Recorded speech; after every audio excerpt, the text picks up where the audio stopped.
Uh-oh. Why is it doing? Uh-oh. Hello and welcome to the Squeaky Bum Time podcast with Michael and Ron. It is Thursday, August 11th. I've had lots of interviews. We are live. In this episode, we preview Premier League Match Week 2. It's a battle of Lampard versus Gerrard and an early battle for London. Mike, how are you feeling? We're driving and flying without a net. Oh, it's exciting. It's like mainlining cocaine. I'm excited for the bridge. I'm not afraid. I'm not worried about them at all. We'll get into it in a little bit. But yeah, I mean, it's an okay schedule. We're just looking at it now. Some transfer news we'll go over in a little bit. Real Madrid beat the shit out of Frankfurt in the Super Cup. That's not surprising. But first, Laurent, how many goals are you going to put up on Bournemouth this weekend? The under over City are laying 2.5. Yeah. I haven't looked at any of the bets yet. And I believe we were looking at the Bet USA thing where we have our links. If you want to start learning how to bet, use the links on squeakybumtimepodcast.com. We get an affiliate link there. So it's in our podcast player. So you can have a click there, have a link there. It's pretty straightforward, pretty simple stuff. But yeah, they're laying 2.5 goals. And I believe, and this isn't true, but on the preview video I was watching, they mentioned that Bournemouth was plus 3,000 underdog. I don't think that's the highest, but it's close. And I don't think they deserve that disrespect. Like, I see, okay, plus 1,500, fine. Plus 3,000? Jesus Christ. Plus 3,400 on my book. Yeah. I'm like, come on, that's a lot. Not that bad. For context, the next highest this week is Leicester against Arsenal at plus 540. So that's almost seven times. I mean, Leicester famously were plus 5,000 to win the league, or was it plus 50? They certainly were. It was plus 50,000. No, it was plus 5. Yeah, that's not that. You're telling me that this game, if Bournemouth won, would be almost as big as Leicester winning the league? I don't think so. Yeah, no, I actually am saying that. I am. Oh, you are saying that. I am saying You're that. saying yes. that if Bournemouth were to beat, but the thing is like weird Crystal Palace teams with Andros Townsend have beat City in weird games. Home. Yeah, at home. Man City's at home.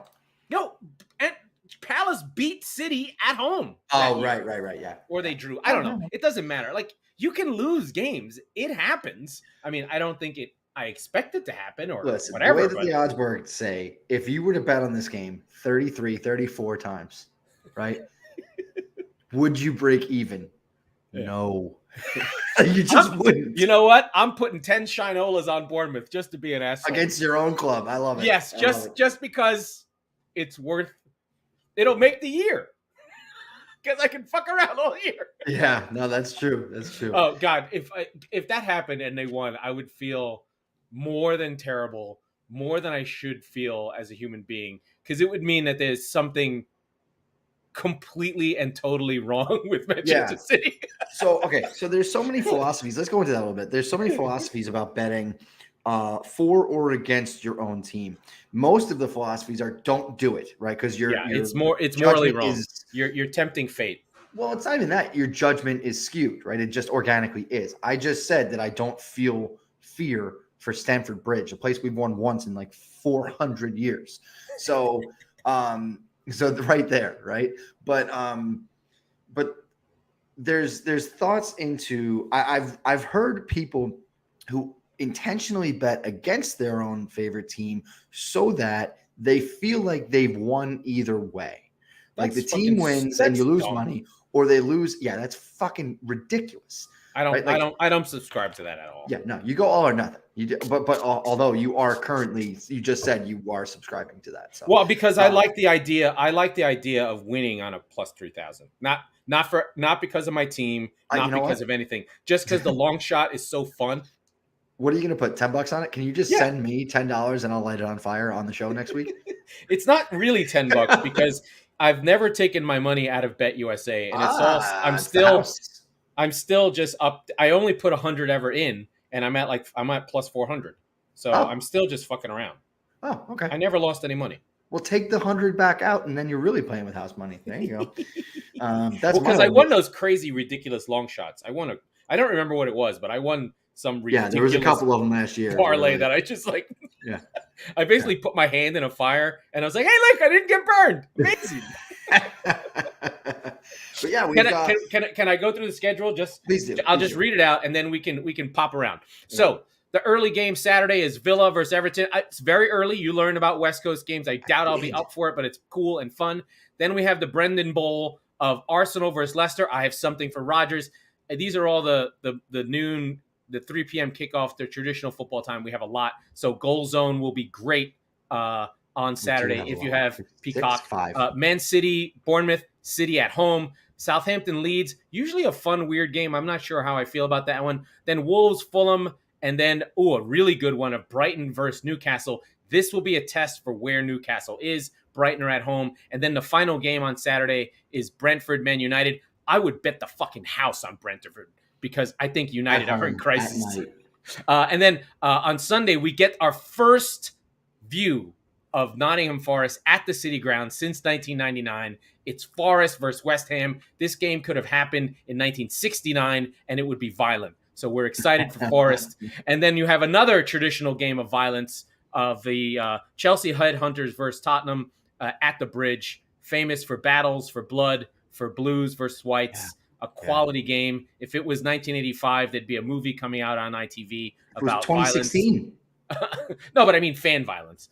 And then we have Liverpool taking on Chelsea on the first Monday Night Football game of the season at Anfield against Palace. Correct. Yeah. I wish it was at Selhurst, but can't have Selhurst Park on a Monday night all the time, although they did try at the end of last season. I think we can start at the first game. I mean, I know we're going to go into your game, but I do want to give an important historical connection to Aston Villa versus Everton. This is Lampard versus Gerrard, two teammates who famously, through no fault of their own, kind of created a debate for England in their golden generation. These two could never play together. They would try to play them together. And in all that time, these are two generational players, now managers.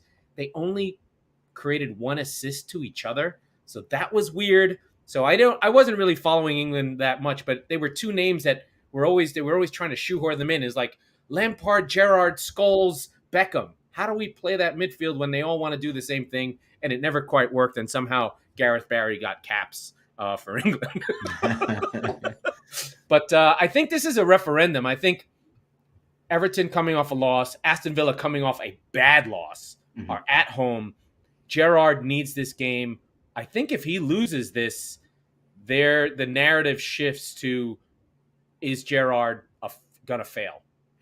Sure. I mean, first of all, I don't think that they will. I think Everton is unspeakably bad. But it's an interesting run. They also haven't won a game on the road since the cotton gin was created and the slave trades landed in Liverpool in 1624.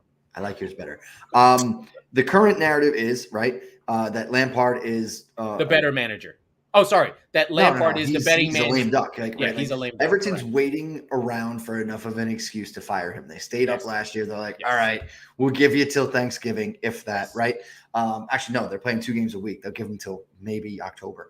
But yeah, you're right. Like, if they pull out a win here, it says 2 things. It's like, okay, maybe Everton aren't quite as bad as we thought, but Villa is way worse than we thought they were. And that's going to reflect poorly on Gerrard. If I'm Villa, I'm trying to – they didn't play Watkins. If I'm Villa, I'm like, take your pick. Here's $50 million. Give us Ings or Watkins. Who do you want to give up? And take him. Because if Watkins isn't going to play, that is a striker who, for Everton, basically replaces Richarlison. Sure. He's not as good a finisher, but I think he's a better footballer. And the fact that Watkins is just sitting there and Gerrard doesn't know that he's his best striker is beyond me. Like, it's that creates a vote of no confidence from it's like growing, what are you doing? Well, all right, look, the first match, and he's got a lot of things there. Like, he is splitting the locker room with the whole Mings thing too. Yeah, he's trying to assert his dominance. It's a dick swing. Yeah, but what the fuck did Mings do that was so evil, right? He's shit. Okay. He must be doing something wrong. You just remember him from that controversial bullshit against Man City, 2 years ago, where he shouldn't have been called for a back pass, and you guys were like, okay, free goal. But no, I think he took the captaincy away from him, right? Yes. And who in the world is going to respond like, yeah, no problem, right? He, all things considered, took that punch in stride. And so Gerrard swung his dick around. He did. He was like, okay, this is my team. And Mings was like, fuck, all right, fine. But he didn't sit there and pout about it. But for Gerrard to throw another punch felt a little gratuitous and to leave him out of the team last week. So we'll see. They looked like they were missing a leader. Like, as much as you may not like Mings, you don't like Mings. He does stuff though. Right. He marshals the team. He's always talking. He's actually demonstratively looking like a leader. Maybe Gerrard finds that to be bullshit. And he's like, you're actually make a mistake every other game. So shut up. But I don't know. It's weird. Well, you gave up 2 to Bournemouth. So we know that Gerrard has the better track record of, he played well he did 3 years with Rangers. He did do the coaching at Liverpool. Gerrard has just been like a mediocre coach who just got 2 jobs, and one of them was Chelsea out of the blue. Lampard. Excuse me. Anyway, that's a lot on that game. So we move on to. Do you want to go to your game, or do you want to talk Arsenal, Leicester? Where do you want to go? No, let's go to the main event. I'm excited. I think that Spurs are coming in flying. And listen, I mean, Chelsea got the win against. I can't stress enough, an abysmal Everton team. Awful. And they just seemed disinterested. Will they show up like that at home against Tottenham? Of course not. There's nothing a Chelsea player likes more than beating Tottenham. I feel like that, right? Like genuinely, they don't even like winning trophies as much as they like telling Tottenham they're better than them, right? So will they show up in that same vein they did last week? Absolutely not. With that said, I just don't feel like they have the horses, especially in a 5-sub environment, to run with Spurs. And the other thing is they're going, the Robbies actually did a pretty good breakdown of this. They're not going to do well against Spurs counterattack. We can play with you, or we can sit back and say, oh, okay, Kane's going to drop in, and then Son's going to just basically go on a go route. He's going to hit him. We've said this a million times, but now nobody has had an answer yet for Kulusevski, who is going to pull. The goal for Spurs will be for Kulusevski to pull Koulibaly, say that 3 times fast, basically out of his center back position. And if he is capable of doing that, it could get ugly. I mean, like, embarrassingly bad for Chelsea. And the other thing is, all the creativity for Chelsea comes from their wingbacks, and Tottenham play with wingbacks who are going to push them forward. If I see Royale again, even though he was good, I'm going to be upset. I love Sessegnon. So I have a bunch of match facts. History is against you on this. Chelsea have scored at least 2 goals in 13 of their last 15 home matches against Tottenham in all competitions. Chelsea have held a clean sheet in 6 of the last 7 against Tottenham. Ooh. Tottenham. I told you they love nothing more than to beat Spurs at home. Yeah. Tottenham have been winning at both halftime and full time of their last 4 Premier League matches. So Tottenham holding on to games, pulling things together. Despite giving up a goal early to Southampton. I think it just the way that the teams currently line up. And if we were playing this game 6 weeks from now, I would be singing a different tune. I just don't like what Chelsea did this summer, with the exception of Koulibaly. I don't think they added any actual value to their best 11. No. Again, aside from Koulibaly. But I think that Spurs did. The question you brought up is a good one. Who plays at right back for Spurs? Emerson's not. They have almost 2.5 bad answers right now. Emerson, Matt Doherty, who we're pretty sure is totally fit, and Jed Spence. You don't want to throw him into Stamford Bridge. No, I don't get the sense that Conte liked Spence. He literally said this was a team buy, basically saying I did not ask for him. He didn't explicitly. So you gotta have to read through the lines a little bit. If he didn't want him, right? There's 3 categories. I want him. I don't want him, and I want nothing to do with him. Right. So he was firmly in that middle category. So, yes. But yeah, I don't see him being that guy. I think it's Royal. I think it's going to be Royal on the right. Yeah, I think there's a little bit of trust. There's a little bit of stuff going on there. The question I have is, would you invert? Would you put Sessegnon there, or would you put Perisic there? I don't know. That. We're gonna see how it goes. Right now, what we do know is Spurs are on the ascendancy, as we like to say in football. Chelsea are still sputtering. We're not sure what's happening. We're not sure where the goals are going to come from. We know that Tuchel is a shitheel and will try and break up the game.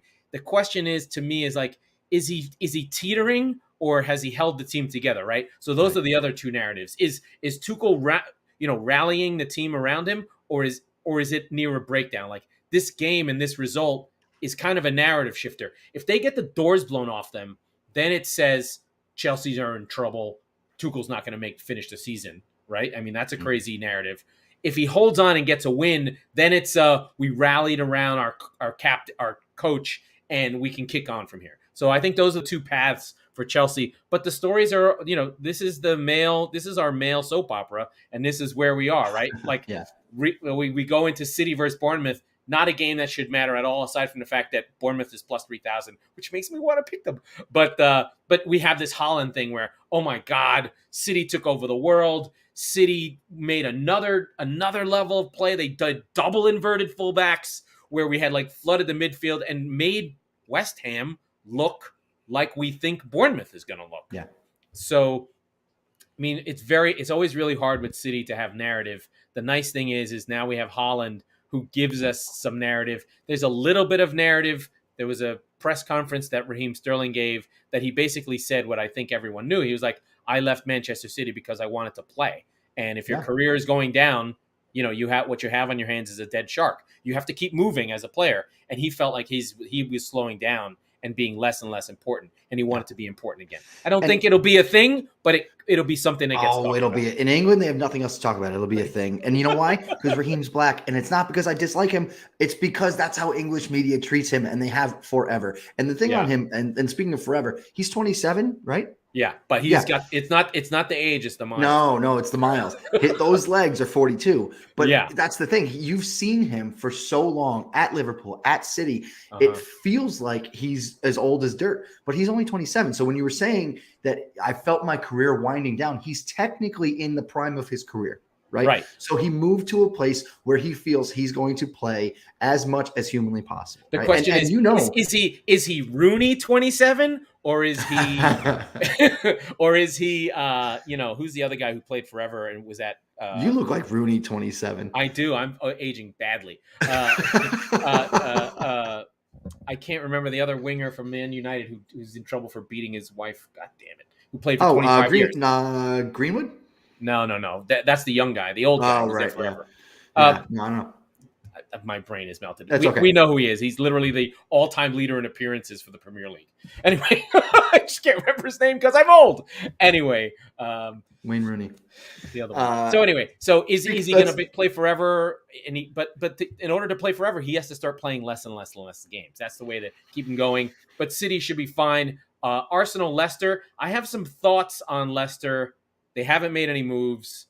Brendan Rodgers is kind of at the end of his project piece, and I have a place for him to go. You ready for my takes? Go for it.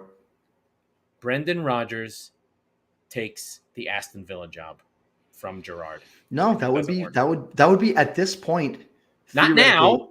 No. Next. I mean, at this point, meaning the next 3 to 4 months, right? No. I mean, the job to take after this job, whenever the Leicester job ends and whenever Aston Villa ends, the best team with the least experienced manager that has the most talent that Rodgers could come in and hit them running is Villa. Yeah, I agree with that. I mean, the reason I say 3 to 4 months, I feel like, and we said this in the when we talked about Villa, Gerrard and Rodgers sort of feel in the similar spot right now. Rodgers being far longer in the tooth than Gerrard, of course, but at Leicester. But Leicester has 2 top 5 finishes where they missed out on top 4. Like, that doesn't matter though. Gerrard would kill for even one Leicester season. I understand, but you know that doesn't matter right now, right? Like, it's all perception versus reality. It's perception versus reality, but like they were garbage last year. Relative to finishing in the top 4. Yes. You know what? They're a victim of their own success to an extent. Yes. But they also took a massive step back last year. Yes. It's not like they fell to 7th, right? So they fell to 8th. 8th. I thought they were like 11th. Maybe that's because No. I had them in my No, preseason. I have them. That's at the thing. 11th. They finished 8th because late in the season, when you were like, "Oh my god, I can't believe what a disaster," they went on a run. That's Because remember, right. That's Madison right. went nuts. That's right. They were on the back half of Yes. the table for a while Yes. though. But okay, The fair enough. problem is they've got to get through this window with their team intact. If Well, can they keep- already lost Harvey Barnes. No, but what do you mean? He's hurt. Oh, that's different. I'm saying if they can get through this piece without losing Madison to Newcastle, Or like if they don't get rated, right? Fofana too. If they can keep Fofana, I don't get the sense that he's going to move. Well, okay, so and doubling back to Chelsea for a second, right? And I was talking to a friend of mine who's a Chelsea fan, and he was, as the permutations of center back rumors continue to go on, the Delicts, the Koundés, the whatever. Weeks they're gonna have 5 games with the window open. That's I know, nuts. I know, but the consensus was okay. They're gonna massively overpay for somebody, and it seemed I think their offer was 85 for you got to take Fofana.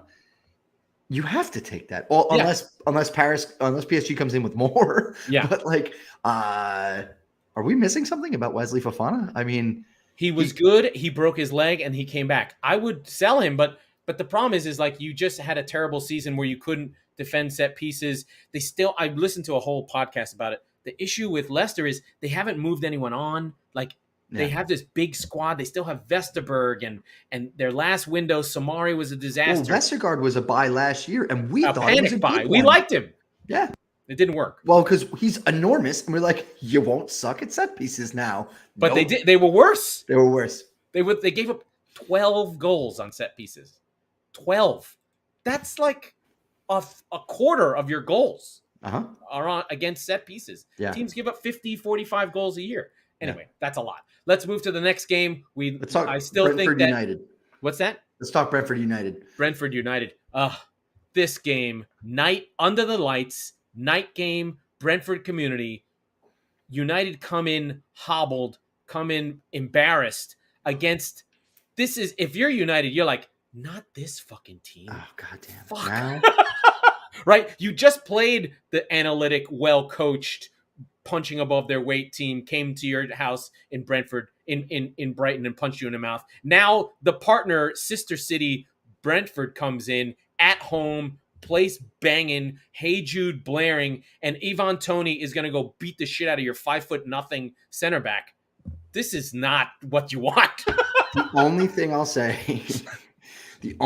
I'll say is that United may have figured it out in the back half of the game when, as you alluded to on the last show, Eriksen. You got to play Eriksen deeper, right? Yeah. And oh, by the way, who doesn't have Christian Eriksen now, right? So I'm still a little skittish on Brentford. I love what they did today, though.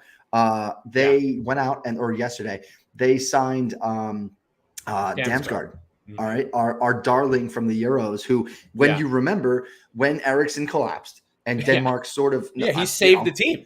Him and Højbjerg, right? Damsgaard came in and he was the knight in shining armor. So he was the literal Christian Eriksen replacement. Yeah. And he kind of helped that team kick on into that run. So it was interesting that he didn't move last year. He didn't have an awesome year. He was hurt, and then they found out that he had arthritis in his knee. Not good. No. So we'll see how that goes. But I mean, I just think Ivan Toney, Mbueno, De Silva, the team is really, really good. And Wissa is not somebody to sleep on either. And I don't know what's going to – I mean, and United still have the Cristiano thing just sitting over them. Should they win? Are they better? Yes. Did we see some good things from Rashford? Like he actually was active and actually ran and actually did things and took bad shots, but at least he was part of the game. Right. Getting a feel for it. Yeah, I do think that United have to try and become early Klopp 13-14 Liverpool style, where you're just like, we're not defending. We're going to go swashbuckle we're going to take Jadon Sancho, get him the ball, and we're going to run at you all the time. And we're not going to stop. And this is what we're doing. Because the problem with that is the reason why I say that is if you're trying to be like, oh, we need to fix our defense, we need 2 holding midfielders because our defense isn't good enough. Well, you don't have them. So do the other thing. Yeah, I just don't think they have that either. Sure they do. They have in Eriksen a Gerrard type who can play deep and then put Fred next to him to be like, just shut everything near him down and never play McTominay ever again. Ever again. Right? So they yeah, do like a wingers, a 4-1-4-1 kind of thing. But you're talking about us. I forget who was on that team. Was it the wingers? It was Raheem, Sturridge, Suarez, right, and Coutinho. You don't have. You have a Coutinho. They don't have that. You have a Coutinho, right? Yes, you have Eriksen. You don't have. I mean, Rashford. Yeah, okay. Sancho. Okay. Like, Elanga is gonna get minutes, right? What they don't have is a Suarez, right? No, they don't have a fucking Suarez. Well, they have Suarez now because they have Cristiano Ronaldo. Right. Yeah. Well, maybe they're just play. Maybe you just do it. You just sort of go, okay, this is like you get your freaking soup here, and you're like, all right, I have onions. I'm not gonna try and make a fucking amazing French onion soup. I don't have any cheese. I'm just gonna fucking boil these onions, put some carrots in it, and what I mean by that is just make the team around Cristiano. Just do it. This is right? a just cooking get all the young now. guys, get all of them to run, play Eriksen and Fernandez, and be like, okay, Ronnie, you want it to be your team? We're doing it. Yeah. Because what else are you gonna do? You're not gonna win anyway. Wow. I mean, you could have some big old brass balls and say, okay, go sit over there with the youth team. Fuck off. You could do that. You could do that, but I don't think they have anyone good enough, unfortunately. No. But it almost won't matter, right? Because you could, if Ten Hag, I think one of the problems that United had over the last 18 months or so is that nobody had the room, right? Yes, and if Ten Hag goes, hey, I just kicked out one of the best players of all fucking time because he's not singing my song the way I want him to, you are going to, or you can follow his ass right back to the fucking youth squad. And that will scare the shit out of at least half the room. And I think that will create some togetherness because there was this aura around him when he got there. And now he's basically fit for an old folks home, right? Not that he's not tremendous and still one of the greatest talents ever. He's so about him and not about the ethos of the club and of the squad. So if you see that and you're a Rashford, right? Or you're even a Fred or a McTominay or Maguire, right? And I'm not saying any of these players are anywhere close to his level, but they are equally as important to that team's success as Ronaldo. So if you kick him out and you go, U5, U6, whatever, right? You're my nucleus. Go get the rest of this fucking room together. Yeah, I don't know. It's which is where they were before they signed Cristiano. Except they did have Greenwood, and I think the Greenwood thing hurt them a lot because that was the alternative. But then they went and signed Sancho. So like, I mean, you know, by the way, that shouldn't be. Brentford is plus 180 on the money line. Wow. Plus 280, excuse me. Plus 280 is pretty handsome. Yeah, they're getting a goal at minus 120. Yeah, sorry, Best Bets fans, we didn't do enough time on that this week, so we're doing it live. No. That would be the one that I slam. I'm taking Brentford. I get that. Sure. I get that. And then I like. Well, okay, yeah. Everton and United's even money. Oof, I hate that. I mean, there's props too. Do you want to go? Ivan. I would go. I don't even have Spurs because I only have the Saturday games on what I'm looking at. But I would go in the over on Spurs because they're going to concede and they're going to win. Ivan Toney to score is plus 170. Oh, stop making me think about that. That's how I lose money. I love him. The sneaky interesting game that the 10 o'clock game, or I should say the 3 o'clock game that I'm going to be watching is actually not Arsenal Leicester City because I think that could be a laugher. I think that could be bad. The sneaky best game of the week for me might be Brighton Newcastle. That's a good one. Brighton showed me a lot more than I thought last week. We're back in on the Brighton bandwagon. I apologize, for me, the Brighton bandwagon is now tricked out. It has a souped-up engine. It's got the giant wheels in the back. You rev it up, and the front kicks up. It's a funny car at this point. Yeah. Well, okay, but I can't get over the fact that they did lose Basuma. They did lose Cucurella. And that's because Caicedo is fucking awesome already. Yeah. And well, look, and it's if you my can fault lose, for and if you can lose a player, you can lose a fullback. Like they're losable. Yes, but Basuma felt like a huge loss, and maybe I'm wrong. Well, they were playing. They had Caicedo. They had Awepu is the other guy who's around. The thing that was crazy about that game was Danny Welbeck just like turn back the clock. Danny Welbeck, like, who is this person? You can't do this. What he was taking balls out of the sky. They were just hoofing balls to him. He was like, bring it down. Now, can he finish? No, he never. Now this is going to be we have Newcastle's comments. first. Hold on. I'm thinking of taking the Bees. Brentford money line, easy money. You are correct. I think with Newcastle, this is going to be their first real, test. No disrespect to Nottingham Forest, but lot of bonds there. Newcastle did poach the entire backroom staff of Brentford, both their technical director and their CEO of Brighton. I'm going to keep getting them wrong until I don't. Oh, well, I do the same thing. So they did poach the players, so that's there.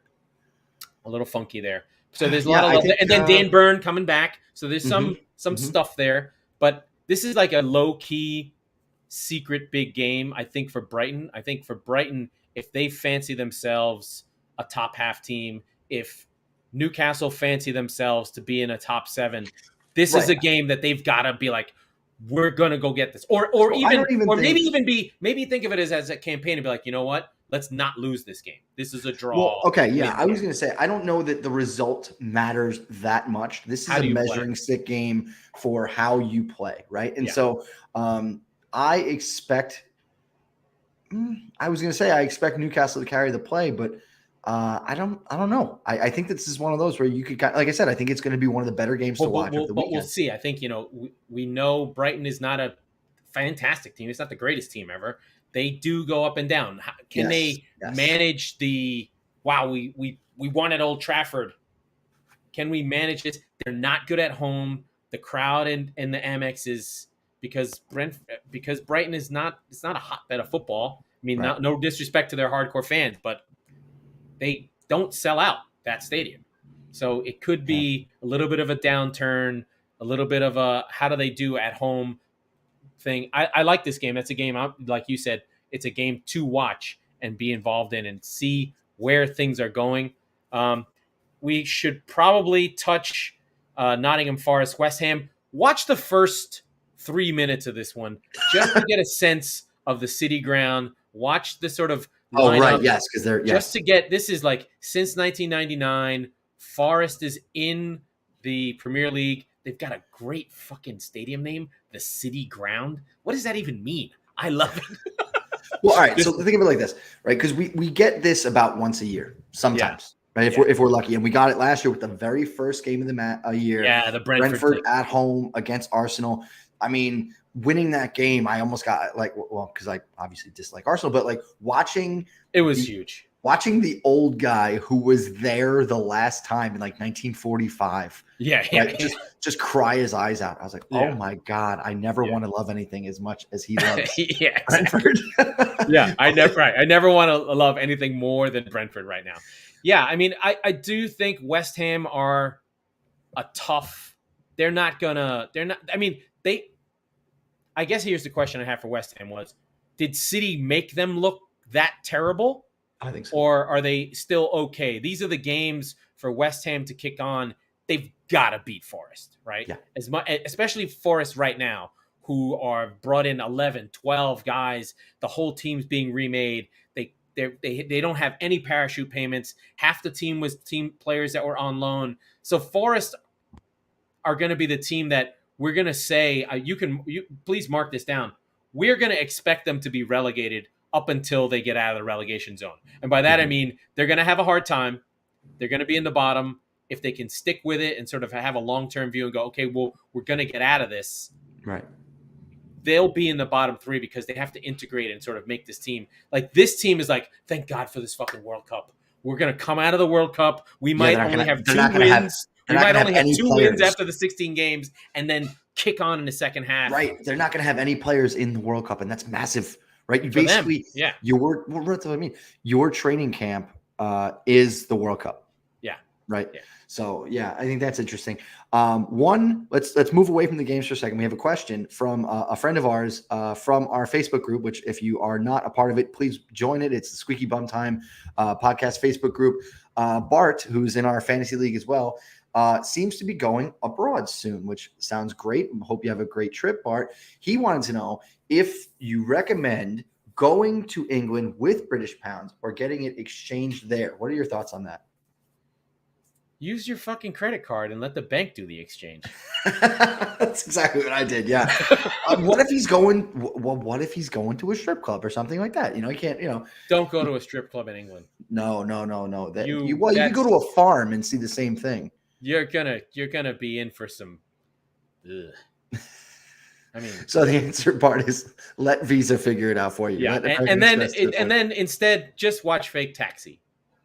Oh yes, yes, right. Big thing and pretend. Very like strange. Even on Fake Taxi, they don't have any English women. It's all foreigners. No, very strange. The guy's English. Taxi setups too. It's almost as if they created the taxi industry in England around pornography. Around pornography, right? So, but yeah, listen, that's a quick show. Laurent has Newcastle. That's exciting. Laurent, what? One of our Facebook people are going to see Liverpool v Newcastle. Oh, there's actually a documentary that's come out. There's a lot more content on MSNBC's YouTube channel.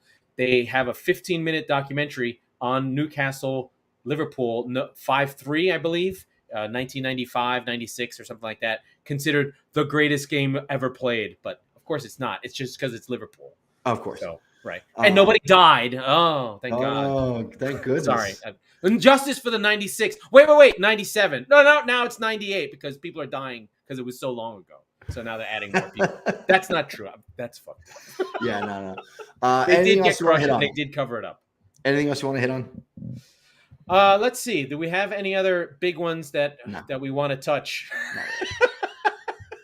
Certainly not me. We should probably talk about Liverpool Palace. Liverpool coming off a really bad result, to be fair, and just the less said about Wolves Fulham, the better. I don't really care about that game. We just looking for Mitrovic on that one. Does Palace stand a chance at Anfield on Monday night after Liverpool, like you said, come off of a really bad result? They could put 10 up.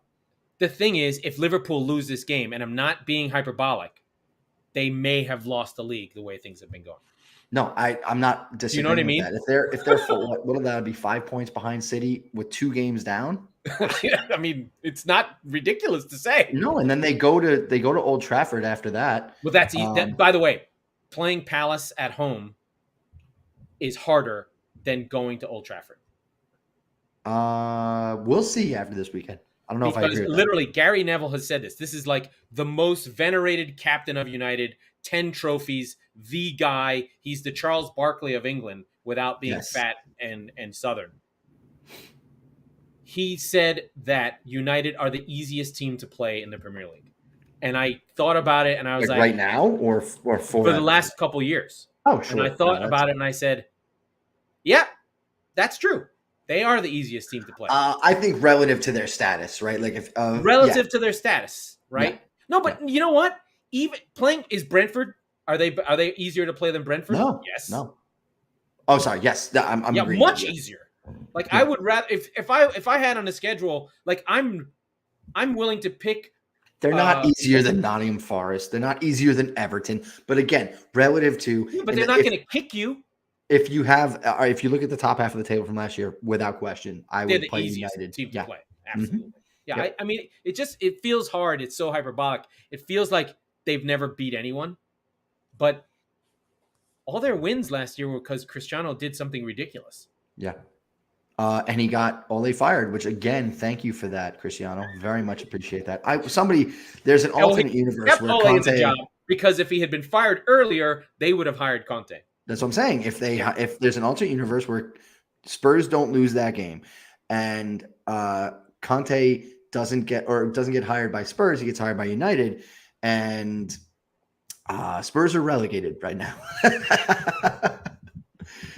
So who would you have hired? Know. Oh, I don't have a fucking clue. It would have been. It had to have been Pochettino. It had to have been because he. Well, I mean, Oh my I don't God, know. I didn't even think of that.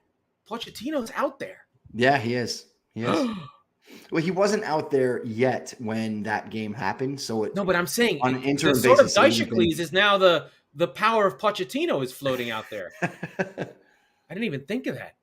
Does that mean Yeah, if I Eddie mean, Howe has a problem, Pochettino takes the Newcastle I job? could see him going to Newcastle. I could see him going to United eventually, just because they've flirted for like a No, the decade Ten now. Hag, they can't. No. I know.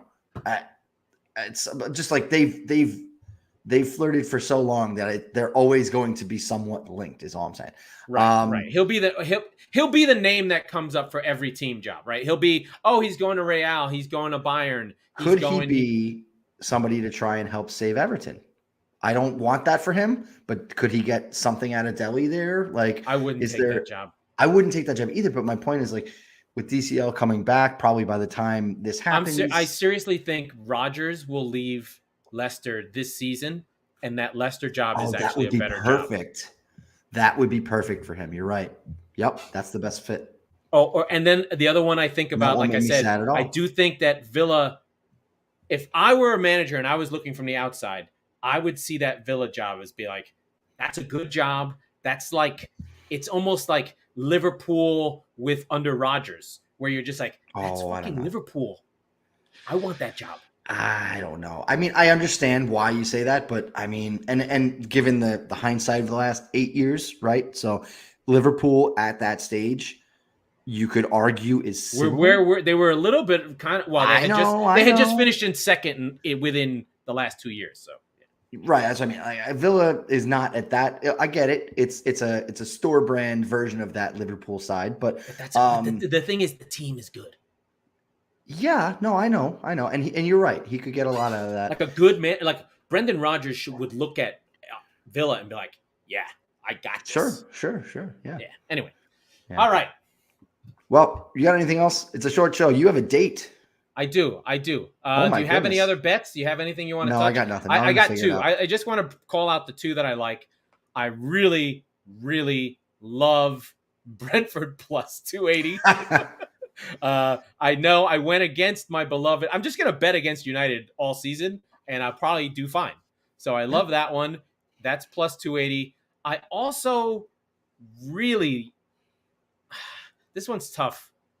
The line for Everton at plus 380 is tasty and interesting. And then there's do I trust Arsenal, Leicester at plus 550. These are away results. They're tough. I understand that, but those are good values. No, that's not good value on Leicester. What I'm actually saying is I would go Arsenal -1 at. They're still giving -125, but I think they're going to blow the doors off of them, especially at home. I really do. And, all right, this is me saying nice things about Arsenal. Do you understand how hard that is for me? Okay, I think that they're flying right now. I think that they're going to beat the shit out of Leicester, and of course, lock in 2-1 Leicester win. But no, I mean, I like my last one is I like Brighton Newcastle for the draw at 225 plus 225. I like that a lot because it's a good defensive team. They're going to be feeling each other out. Nobody wants to lose. It's going to be like a boxing title fight for a few rounds there. Yeah. And they both kind of can't finish. They're kind of weird. You know, I was looking at Newcastle's side, and I just am with now 2 windows under their belt with the sport watching FC. They really didn't do much at all. No. It's interesting. But it's Gamarish and Botman. I think everyone is expecting a striker, but I think that they're going to see where they go with Callum Wilson when he gets hurt, which will happen. Then they have Chris Wood, which is meh. And then they have, they got my crazy friend, Mr. Saint-Maximin, who hasn't done much. And then, dude, they should go after Bowen, but that's another story. Yeah. All right, send me home. All right, let's get out of here. That was the Squeaky Bum Time podcast with Mike Salerno and Laurent Cortines. We are the football wing of the Chop Sport Network, and we record on Tuesdays, Fridays, Thursdays, Mondays, wherever we want to. So be sure to subscribe wherever you get your podcast so you never miss an episode. And if you're listening on Apple, please rate and review the show. It makes a difference to us and Frank.